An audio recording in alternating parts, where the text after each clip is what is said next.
नमस्कार विद्यार्थी मित्रांनो, स्वागत आहे तुमचं आजच्या नवीन व्हिडिओमध्ये. तर आज आपण 4 सप्टेंबर 2024च्या चालू घडामोडी पाहणार आहोत. तर यामध्ये आपण 10 प्रश्न आणि त्यांची महत्त्वाची माहिती पाहणार आहोत मित्रांनो. आणि तुम्हाला जर या व्हिडिओची PDF हवी असेल तर व्हिडिओच्या डिस्क्रिप्शन बॉक्समध्ये आपल्या टेलिग्राम चॅनलची लिंक आहे. तेथे तुम्हाला सर्व व्हिडिओच्या PDF अगदी फ्रीमध्ये मिळतील. तर व्हिडिओला सुरुवात करूयात. तर त्या अगोदर आपण कालच्या चालू घडामोडी पाहून घेऊया. तर कोणत्या संघाने अलीकडेच पहिले ड्युरंड कप विजेतेपद जिंकले आहे? तर ईशान्य युनायटेडने. पुढील प्रश्न होता, पोषण सप्ताह कधी साजरा केला जातो? तर 1 ते 7 सप्टेंबर दरम्यान. पुढील प्रश्न, भारतीय हवाई दलाचे नुकतेच उपप्रमुख कोण झाले? तर तेजिंदर सिंग झाले. तर पुढील प्रश्न होता, नमन या नुकत्याच चर्चेत असलेले प्रोजेक्ट कोणी सुरू केले? तर भारतीय लष्कराने म्हणजेच इंडियन आर्मीने. पुढील प्रश्न, 5वा ग्लोबल फिनटेक फेस्ट 2024 कोठे आयोजित केला आहे? तर मुंबईमध्ये आयोजित केलेला आहे. पुढील प्रश्न, पॅरिस पॅराऑलिम्पिक 2024 मध्ये रुबिना फ्रान्सिसने महिलांच्या 10 मीटर एअर पिस्तूल स्पर्धेत कोणते पदक जिंकले आहे? तर कांस्य पदक जिंकले आहे. पुढील प्रश्न, शॅनन ग्रॅबियलने आंतरराष्ट्रीय क्रिकेटमधून निवृत्ती घेतली आहे. तर तो कोणत्या देशाचा आहे? तर वेस्ट इंडिज या देशाचा आहे.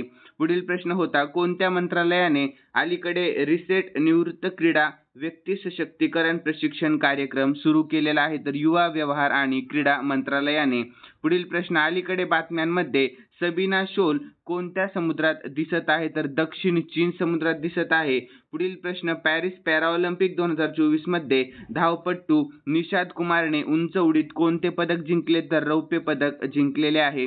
पुढील प्रश्न होता मित्रांनो, सर्वोच्च न्यायालयाच्या कोणत्या स्थापना जयंतीनिमित्त नवीन ध्वज आणि बोधचिन्हाचे अनावरण करण्यात आलेले आहे? तर 75वा. यानंतर मित्रांनो आपण आजच्या चालू घडामोडी पाहून घेऊया. तर अलीकडेच चर्चेत असलेले HIMARS-2 बॅलिस्टिक क्षेपणास्त्र कोणत्या देशाने विकसित केलेले आहे? तर याचे योग्य उत्तर ऑप्शन सी, युक्रेन या देशाने. लक्षात ठेवा, याविषयी आपण महत्त्वाची माहिती जाणून घेऊया. तर युक्रेनने त्यांच्या संरक्षण उद्योगाने विकसित केलेल्या HIMARS-2 नावाच्या पहिल्या बॅलिस्टिक क्षेपणास्त्राची यशस्वी चाचणी केलेली आहे. तर HIMARS-2 हे कमी पल्ल्याच्या बॅलिस्टिक क्षेपणास्त्र आहे जे युक्रेनच्या युगझोई कंपनीने बनवलेले आहेत. या क्षेपणास्त्राचा विकास आणि त्याचा लष्करात समावेश झाल्यामुळे युक्रेनला रशियावर स्वस्त पण प्राणघातक हल्ल्याचा नवा पर्याय मिळणार आहे. त्यासाठी पाश्चिमात्य देशांकडून लांब पल्ल्यांची शस्त्रे मागावी लागणार नाहीत. लक्षात ठेवा. तर युक्रेनविषयी आपण शॉर्टमध्ये माहिती जाणून घेऊयात.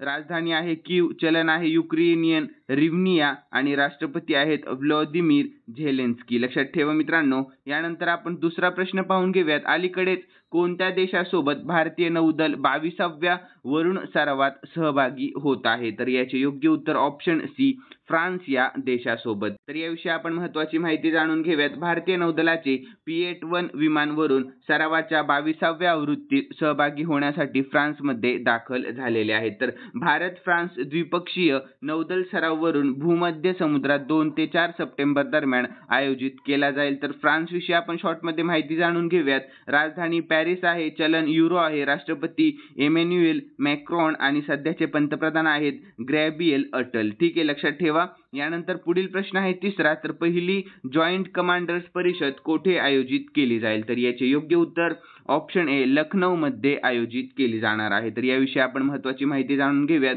तर पहिली जॉईंट कमांडर्स परिषद 4 ते 5 सप्टेंबर 2024 रोजी होणार आहे. म्हणजेच पहिले JCC लखनौ येथील सेंट्रल कमांडच्या मुख्यालयात असेल. ठीक आहे, लक्षात ठेवा. तर परिषदेची थीम काय आहे? सशक्त आणि सुरक्षित भारत. तर सशस्त्र दलांचे परिवर्तन आहे. ठीक आहे. तर पुढील पॉईंट आहे, संरक्षण मंत्री श्री राजनाथ सिंह परिषदेत सहभागी होतील. तर परिषद सशस्त्र दलांमध्ये अंतर्गत प्रक्रिया सुधारणा करण्यासाठी एक व्यासपीठ असेल. तर पुढील पॉईंट आहे, 4 सप्टेंबर रोजी chief of defence staff general Anil Chauhan यांच्या हस्ते दीक्षांत समारंभाचे उद्घाटन होईल. तर हे सशस्त्र दल आणि संरक्षण मंत्रालयातील सर्वोच्च दर्जाचे अधिकारी एकत्र आणते. पुढील प्रश्न आहे चौथा. इंडियन इन्स्टिट्यूट ऑफ टेक्नॉलॉजी दिल्लीने आपले नवीन कॅम्पस कोणत्या देशात उघडलेले आहे? तर याचे योग्य उत्तर आहे ऑप्शन डी, अबुधाबीमध्ये. लक्षात ठेवा. तर याविषयी आपण महत्त्वाची माहिती जाणून घेऊया. तर अबुधाबीचे crown prince Sheikh Khalid bin Mohammed bin Zayed Al Nahyan यांनी 3 सप्टेंबर रोजी Indian Institute of Technology Delhi Abu Dhabi कॅम्पसचे अधिकृतपणे उद्घाटन केलेले आहे. तर यानंतर आपण संयुक्त अरब अमिरातीविषयी महत्त्वाची माहिती जाणून घेऊयात. राजधानी आहे अबुधाबी, चलन आहे UAE, हिरहान लक्षात ठेवा आणि पंतप्रधान आहेत मोहम्मद बिन राशिद अल मक्तूम आणि राष्ट्रपती आहेत सध्याचे Mohammed bin Zayed Al Nahyan. ठीक आहे. तर यानंतर पुढील प्रश्न आहे 5वा. तर पेपरलेस कौन्सिल बैठकांसाठी अलीकडे कॅबिनेट प्रणाली कोठे लागू केलेली आहे? तर याचे योग्य उत्तर आहे ऑप्शन सी, आंध्र प्रदेशमध्ये लागू केलेली आहे. कोठे? आंध्र प्रदेशमध्ये. तर याविषयी आपण महत्त्वाची माहिती जाणून घेऊयात. तर आंध्र प्रदेश सरकार आपल्या मंत्रिमंडळाच्या बैठकांसाठी कॅबिनेट प्रणाली लागू करेल. तर या प्रणालीचा उद्देश मंत्रिपरिषदेच्या बैठका पेपरलेस करणे हा आहे, ज्यामुळे कार्यक्षमता आणि सातत्य वाढेल. तर यानंतर आंध्र प्रदेश विषयी आपण शॉर्टमध्ये माहिती जाणून घेऊयात. राजधानी आहे अमरावती, मुख्यमंत्री आहेत एन चंद्रबाबू नायडू आणि राज्यपाल सध्याचे सय्यद अब्दुल नझीर. ठीक आहे, लक्षात ठेवा. यानंतर 6वा प्रश्न आहे यशस्वी चाचण्यांनंतर अलीकडेच मौखिल कॉलरा लस कोणी सुरू केलेली आहे? तर याचे योग्य उत्तर आहे ऑप्शन ए, भारत बायोटेकने. लक्षात ठेवा, भारत बायोटेकने. तर याविषयी महत्त्वाची माहिती शॉर्टमध्ये आहे. भारत बायोटेकने अलीकडेच कॉलराच्या विरुद्ध तोंडी लस सुरू केलेली आहे, जी जागतिक स्तरावर कॉलराच्या प्रतिबंधात मदत करेल. ठीक आहे, लक्षात ठेवा.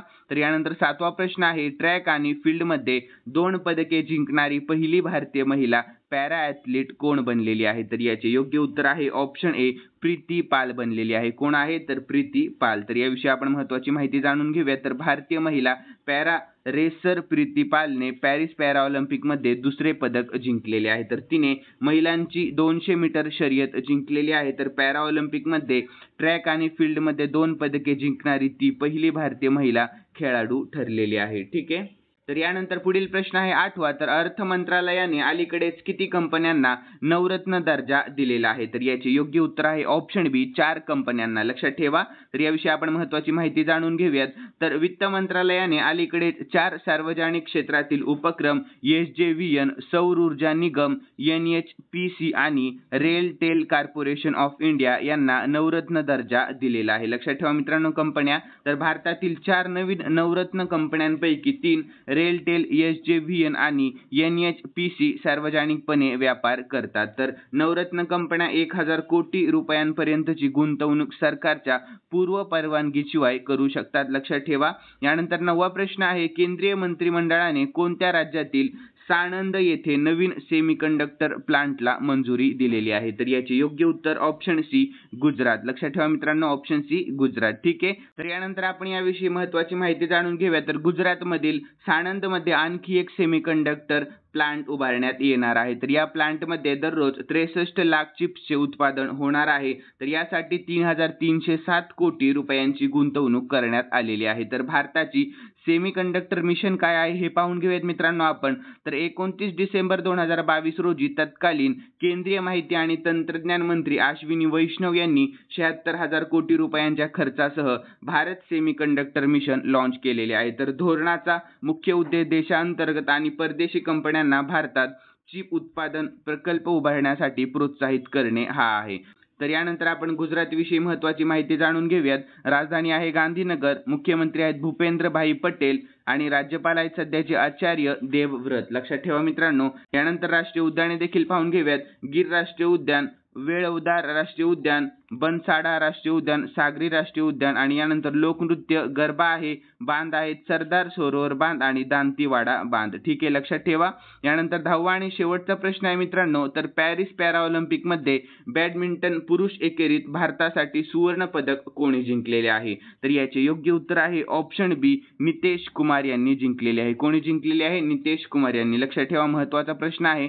तर याविषयी आपण महत्त्वाची शॉर्टमध्ये माहिती जाणून घेऊया. तर नितीन कुमारने बॅडमिंटनच्या SL3 श्रेणीच्या वैयक्तिक स्पर्धेत भारतासाठी सुवर्ण पदक जिंकलेले आहे. तर त्याने ग्रेट ब्रिटनच्या डॅनियल बेथेल विरुद्ध 3 गेम्स टिकून असलेला सामना जिंकलेला आहे. तर मित्रांनो, यानंतर आपण खालील प्रश्न पाहून घेऊया. तर हा प्रश्न मी स्पेशली तुमच्यासाठी ठेवलेला आहे आणि हा प्रश्न आपण कालच्या चालू घडामोडीमध्ये पाहिला होता. ज्यांनी कालचा व्हिडिओ पाहिला असेल तर त्यांना या प्रश्नाचे उत्तर येईल अशी मी अपेक्षा करतो. तर प्रश्न असा आहे, कोणत्या संघाने अलीकडेच पहिले ड्युरंड कप विजेतेपद जिंकलेले आहे? तर याचे योग्य उत्तर तुम्हाला आपल्या कमेंट बॉक्समध्ये देण्याचा प्रयत्न करायचा आहे मित्रांनो. आणि जर तुम्हाला आजचा व्हिडिओ आवडलेला असेल तर नक्कीच या व्हिडिओला लाईक करा आणि सबस्क्राईब करायला अजिबात विसरू नका. तर चला मित्रांनो, भेटूयात नवीन व्हिडिओमध्ये. धन्यवाद.